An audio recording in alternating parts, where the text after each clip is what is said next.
voice of Kannadiga News, pulse of the public. ಸಕಲೇಶಪುರದಲ್ಲಿ ನಿರಂತರವಾಗಿ ನಡೆಯುತ್ತಿದೆ ಮರಳು ಮಾಫಿಯಾ. ಮರಳು ಕಳ್ಳರಿಗೆ ಯಾವಾಗ ಕಡಿವಾಣ? ಕಾಣದ ಕೈಗಳ ಅಧಿಕಾರಿಗಳು ಇದಕ್ಕೆ ಕುಮ್ಮಕ್ಕೆ.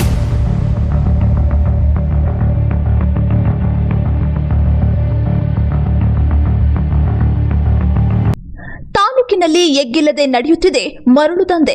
ರ್ಯಾಂಕ್ ಪಾಯಿಂಟ್ ಇಲ್ಲದಿದ್ರೂ ಸರ್ಕಾರಕ್ಕೆ ಹಣ ಹೋಗದಿದ್ರೂ ಹೇಮೆಯ ಒಡಲು ಬಗೆಯುತ್ತಿರುವ ಮರಳು ಕಳ್ಳರೇ ತಾಲೂಕಿನಲ್ಲಿ ಹೆಚ್ಚಾಗಿದ್ದಾರೆ. ಸಂಬಂಧಪಟ್ಟ ಇಲಾಖೆ ಅಧಿಕಾರಿಗಳು ಕಂಡು ಕಾಣದಂತೆ ಮೌನವಾಗಿರೋದಕ್ಕೆ ಕಾರಣವೇನು?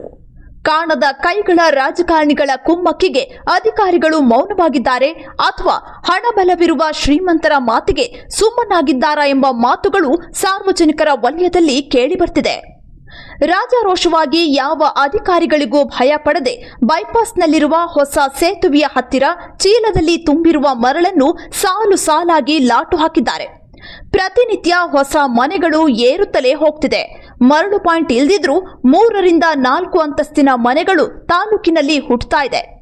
ಪ್ರತಿನಿತ್ಯ ಓಮಿನಿ, ಪಿಕಪ್, ಎತ್ತಿನ ಗಾಡಿ ಇದು ಸಾಲದೆ ಅತಿ ಹೆಚ್ಚಿನ ಸಂಖ್ಯೆಯಲ್ಲಿ ದ್ವಿಚಕ್ರ ವಾಹನದಲ್ಲೂ ಮರಳು ಕಳ್ಳರು ತಮ್ಮ ಕೈಚಳಕ ತೋರಿಸುತ್ತಿದ್ದಾರೆ. ಇದು ನಡು ಮಧ್ಯರಾತ್ರಿ ನಡೆಯುತ್ತಿರುವ ದಂಧೆಯಲ್ಲ. ಹಾಡ ಹಗಲೇ ರಾಜಾರೋಷವಾಗಿ ಸಾರ್ವಜನಿಕರ ಕಣ್ಮುಂದೆಯೇ ತಮ್ಮ ಚಾಣಕ್ಯತನವನ್ನ ಮರಳು ಕಳ್ಳರು ಅಧಿಕಾರಿಗಳಿಗೆ ಡೋಂಟ್ ಕೇರ್ ಎನ್ನದೇ ಮಾಡ್ತಿದ್ದಾರೆ. ಆದರೆ ತಾಲೂಕು ಆಡಳಿತ ಮತ್ತು ಸಂಬಂಧಪಟ್ಟ ಇಲಾಖೆಯ ಅಧಿಕಾರಿಗಳು ಮರಳು ದಂಧೆಯನ್ನ ತಡೆಯುವಲ್ಲಿ ಅತಿ ಹೆಚ್ಚು ವಿಫಲರಾಗಿದ್ದಾರೆ ಎಂಬ ಯಕ್ಷ ಪ್ರಶ್ನೆ ಸಾರ್ವಜನಿಕರ ವಲಯದಲ್ಲಿ ಗಾಳಿಯಂತೆ ಹರಿದಾಡ್ತಾ ಇದೆ.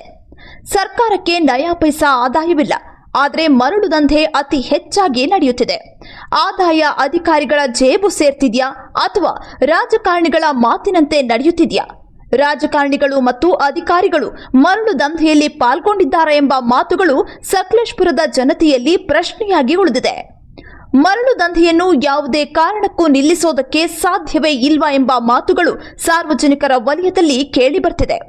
ಇದಕ್ಕೆ ಕಡಿವಾಣ ಯಾವಾಗ ಎಂಬ ಉತ್ತರವನ್ನ ಸಂಬಂಧಪಟ್ಟ ಇಲಾಖೆ ಅಧಿಕಾರಿಗಳೇ ಸಾರ್ವಜನಿಕರ ವಲಯದಲ್ಲಿ ಉತ್ತರಿಸಬೇಕಾಗಿದೆ. Naveen Shetty, voice of Kannadiga news, Hassan ಜಿಲ್ಲೆ, ಸಕಲೇಶಪುರ.